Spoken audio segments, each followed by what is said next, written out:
kita akan selesaikan secara ilmiah dan kita akan buktikan apakah penyidik mampu untuk merekonstruksi lembar pengesahan dari skripsi Pak Joko Widodo yang sangat jauh teknologinya dari tahun 1985. Jadi di sini akan kita challenge apakah penyidik mampu merekonstruksi lembar pengesahan skripsi Joko Widodo sesuai dengan tahun 1985. Kalau itu tidak bisa dilakukan, maka penyidik tidak bisa menyalahkan atau mengatakan kajian saya salah.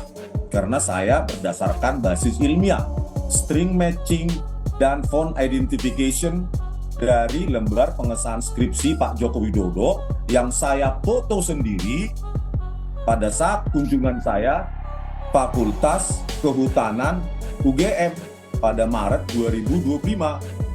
Lalu saya lakukan penelitian gitu bahwa kesimpulan saya dalam dunia forensik, digital forensik, karena ini akademik dalam bidang fake document analysis, ya kesimpulannya hanya ada dua, yaitu fake atau autentik, palsu atau asli.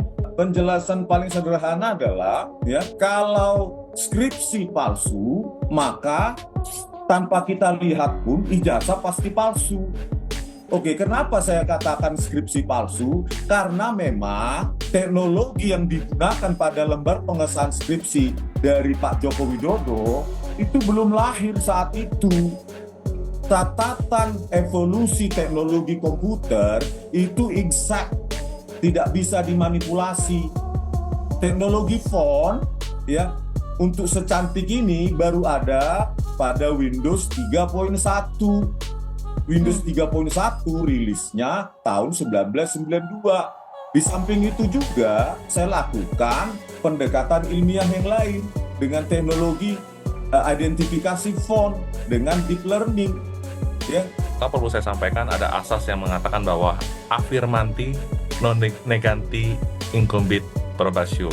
Jadi kalau ada orang yang mendalilkan sesuatu palsu, dia yang wajib untuk membuktikannya gitu ya. Tim kuasa hukum dari Pak Jokowi sudah melaporkan dengan pasal 310, 311, kemudian 27A, 32 dan 35 gitu ya. Nanti biarkan ini berproses, apakah penyidik menemukan adanya dugaan peristiwa pidana atau tidak untuk melanjutkan. Karena begini, bagi mereka yang dilaporkan, Mbak Cynthia, pasal 312 KUHP menentukan bahwa kalau nanti hakim memandang perlu untuk si terdakwa ini membuktikan karena dia merasa ini untuk kepentingan umum, meskipun quote-unquote ya, bahwa Pak Jokowi itu sudah bukan pejabat lagi, tetapi isunya ternyata masih bergulir sampai saat ini ya. Itu saya juga nggak tahu apa yang menjadi motivasi ini. Tentu banyak faktor-faktor lain yang menurut hemat saya itu bukan merupakan ranah hukum untuk saya komentari. Tapi saya mau katakan seperti ini, Mbak Cynthia. Kalau ada orang yang mendalilkan bahwa sebuah surat itu palsu atau dipalsukan atau digunakan secara palsu, pasal 77 ke KUHP itu sudah menentukan daluarsanya maksimal 12 tahun loh. Tadi kan dikatakan ijazahnya tahun 85 gitu ya. 85 sekarang tahun 2025 itu berarti sudah 40 tahun. Daluarsa untuk menuntut pemalsuannya saja itu sudah daluarsa secara pidana.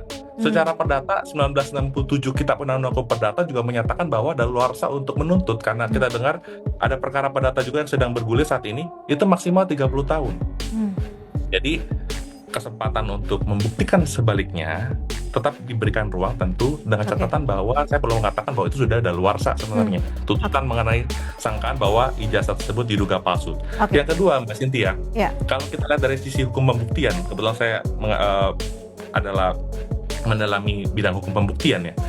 Ini kan setahu saya sudah disampaikan oleh pihak kampus bahwa ini adalah ijazah yang asli. Itu pertama.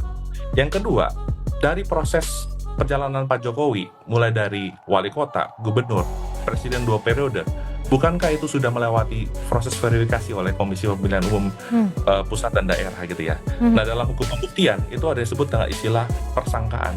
Persangkaan ditentukan oleh undang-undang, dalam konteks ini ada undang-undang pemilu, sudah menyatakan bahwa konteks ijazah sebagai alat bukti otentik ya, yang memberikan pembuktian yang sempurna ditambah persangkaan, Ya. itu sudah menyatakan bahwa alat bukti itu adalah sempurna, bahwa ijazah Pak Jokowi itu harus dipandang sah atau asli sampai dibuktikan sebaliknya.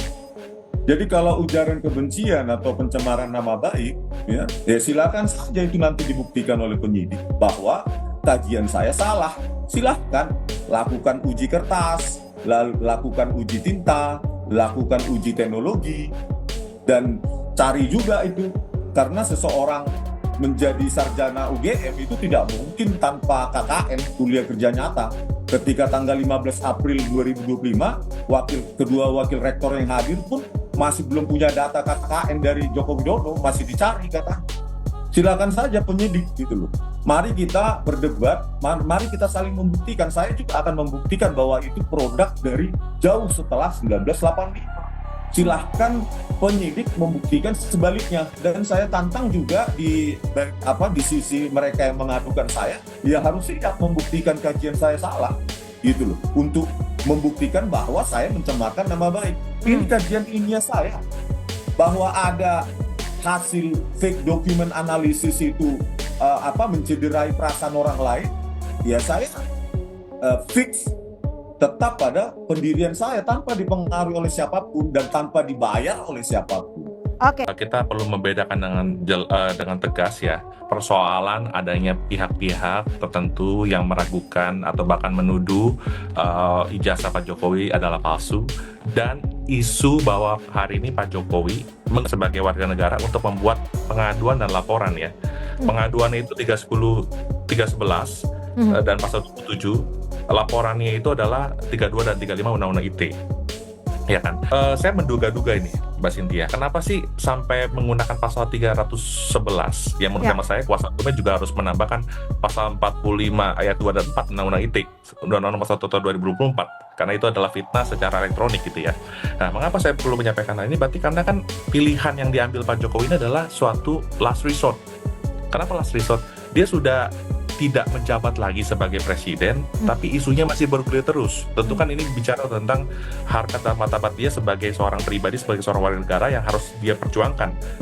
Beda loh, Mbak Cynthia, kalau waktu presiden dia membuat laporan seperti yang pernah terjadi di masa lalu, bukan Pak Jokowi tentunya, ya kan?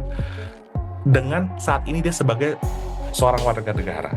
Kalau dia dulu mengadukan sebagai kapasitasnya masih sebagai presiden, tentu akan ada banyak tuduhan bahwa Pak Jokowi mengerahkan segala sumber daya yang ada, bawahan-bawahannya untuk memproses pengaduan atau laporannya. Tapi saat ini, ketika dia sebagai warga negara menggunakan haknya untuk membuat laporan pengaduan, nanti ini bicara tentang proses pembuktian. Nah, satu lagi Mbak Cynthia, hal terpenting dari pasal 310 dan 311 adalah gini, kalau ada orang yang menuduhkan suatu hal untuk diketahui umum bahwa dalam hal ini adalah ijazah Pak Jokowi palsu, maka ketika nama orang itu merasa dicemarkan, dia punya hak untuk mengadukan hal tersebut, dan nanti proses pembuktiannya diberikan kesempatan oleh hakim nanti. Kalau pihak terdakwa ini mau membuktikan sebaliknya atas nama kepentingan umum dan sebagainya, itu silakan dibuktikan. Tapi kalau tidak bisa dibuktikan, saya mau ingatkan sore hari ini, mohon izin Bang Rismon yang saya hormati, itu bisa menjadi fitnah yang ancaman pidananya jauh lebih berat daripada pasal pencemaran nama baik. Terima kasih.